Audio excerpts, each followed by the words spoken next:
us to listen to what Fashola said about this matter before we go for the break. If you use your search engine and enter Wiki Dirty December, you will see an entry by Wikipedia. They're already monitoring. But it's happening where? Here.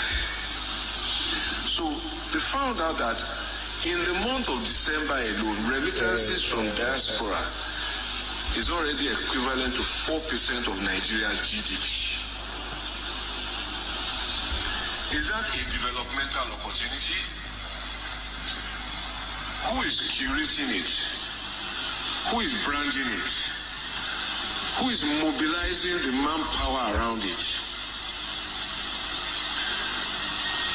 So nations live on a subset of tourism that they call MICE. MICE is an acronym for meetings, incentives, conferences, and exhibitions. But it is about destination. One of the things that has come out of this last event of Dirty December is that it has opened a positive image for Nigeria. All of the young men and young women who came here from other parts of the world are reliving their experiences on social media. So there's interest in the place called Lagos in Nigeria, and we can expand it. And it's for us to be deliberate, to be intentional, and to have mandates around tourism. As our guest lecturer has told us, Dirty December has opened the door. Are we ready to seize it? Why should Dirty December end in Lagos? Why should it not spread? So are we preparing for the next one? Who are going to be the transporters? Who are going to provide the accommodation? There was almost shortage of accommodation. So how many of us are ready to leave our homes, furnish them, do them up, and rent them out during the period? Because the demand will come. And if we don't respond, it will go somewhere else. So for those who have been to Mecca for pilgrimage, those houses we live in, apart from the hotels, can't do it. So people leave their houses, rent them out, and go to their villages to make dollars. That's income, that's opportunity, and prosperity from tourism. But there's a lot of work to be done. And in preparing for the next event, think of beddings, think of fittings, think of maintenance, think of furnishing, think of repairing vehicles, getting everything. The list and the value chain is endless. Ladies and gentlemen, that is where I want to leave this conversation, just to provoke us to think and to act. And as our guest lecturer said, this nation will rise in our time. Thank you very much. So, that was Fashola. And he was talking about the value chain. You know, I was saying that we must create something around these edifices. So when you talk about even a cultural center, what are you creating around it that will make people go there? If we talk about Bowers Tower, what is the value around it? You talked about transportation. You know, do we have the transportation that would make life comfortable for these tourists to move around the city? Do we have the road network? Are the roads good enough in the city? You know, do we have accommodation? You know, you talked about shortlets. You talked about leaving your home for tourists, and that is happening. There's a church around. There is a church around Ojo, around the Akinyele. They have a camp there. You know, when they have their national conference annually, people living in the community close to that place vacate their homes as a shortlet for these campers, and they give them at a price. Yeah, I love the fact that you went there, because it's going to launch me to the next point that I'm trying to say, which is there's a need to collaborate and synergize.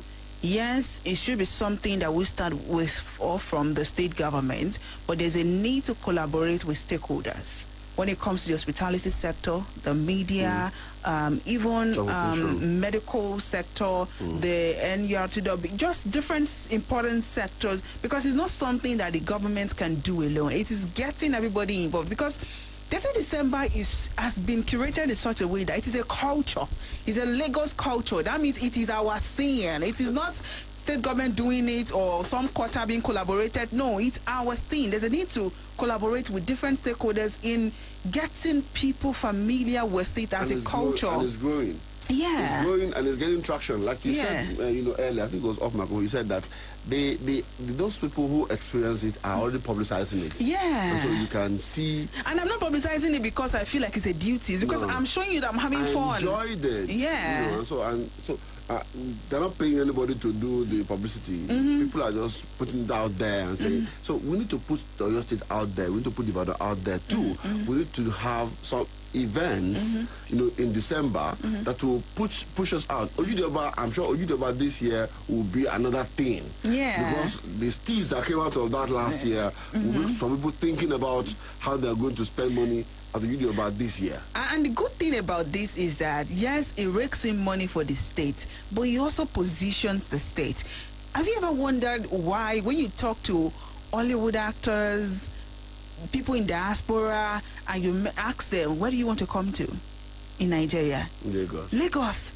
Because it puts the states in their faces. You're seeing Abuja. You get it, put it in their faces. Abuja is the federal capital territory, so there are other factors that can put Abuja in their minds for different other reasons. But when it comes to having a great time, coming to experience Nigeria, you ask them, they will tell you Lagos. So these are the benefits that this kind of thing, does. It positions the state itself. So we need to position our own state. That's where I put it on the mind of the people. Like, okay, I want to come to Ibadan because this. Okay. Anyway, we want to hear your thoughts. What do you think about it? So, but that's the first one. The second one, it's equally as important as this, but it's something that people have been talking about. And let's put the video up on our social media. Have you seen this video? I mean, please, Samad, help us put that video on. The second video, put that video up. It was the president calling his friend, and that generated a lot of controversies. Some even raised the issue around security, But I mean, have you seen that video? Just let's watch. K1, the ultimate video. Yes, can you put up that video? And so this is what you can get from that video. I'm sure that it's been something that people have been talking about.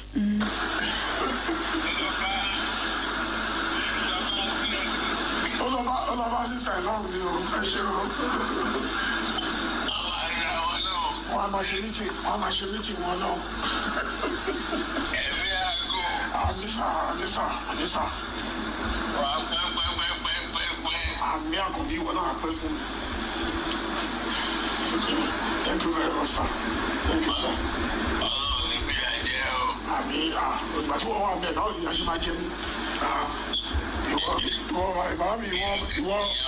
Ìwọ president, bàbá mi president, ìyá máa jẹ mí ní Nàìjíríà ilé ìkọ́, ìṣe Nàìjíríà tí wọ́n mú dání.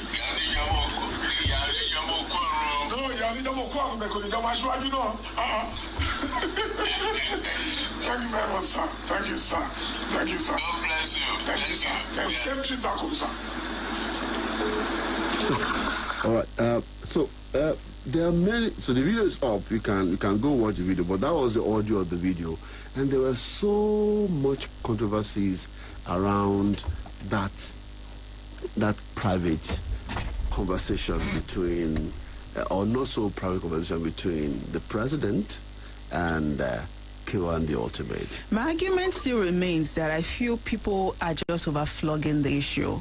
But at the same time, it also bridges on oversharing too much information.